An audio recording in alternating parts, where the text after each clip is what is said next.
Pirkay Avot, Ethics of Our Fathers, Chapter 5, Mishnah 17. Very famous Mishnah. Kol machlokat shi l'shem shemayim. Any dispute that's for the sake of heaven, sofalet kayem, the end will have a good sustaining result.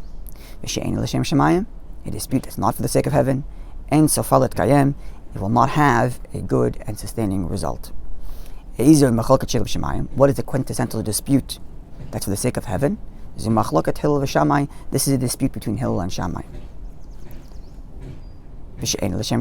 What is the quintessential dispute that is not for the sake of heaven?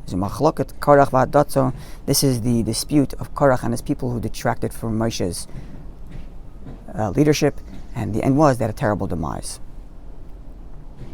Now, the word to describe this idea that the result at the end will be good is lehit kayem. Sofalet kayem, the end it will have a good result, and sofalet kayem, at the end it will not have a good result.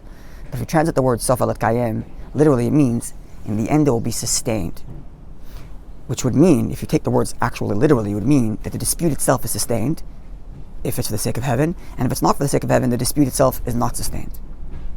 Now the commentaries ask, why would I want the dispute to be sustained? Don't I want disputes to come to a resolution? The Midrash Shmuel, famous commentary, has a very lengthy discussion on this mission. It's a very beautiful, lengthy discussion with lots of beautiful ideas, and I want to highlight one of them. When a dispute's for the sake of heaven, Hillel and Shammai are trying to determine what's the true law, then even though technically speaking we only follow one view, the view of Hillel, nonetheless Shammai's view still remains holy, pure, and good, and is still studied till today. So the dispute itself is sustained. Both views are sustained, even though at the end we only can technically follow one. But when a dispute's not for the sake of heaven, then inevitably one side is going to be devoured.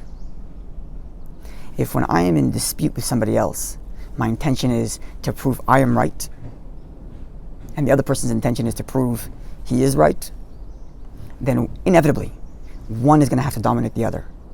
Because until the other person agrees to my view, I'm not going to let up. And therefore, in sofalet kayem, the dispute cannot endure. There has to be a resolution in which one side devours the other side.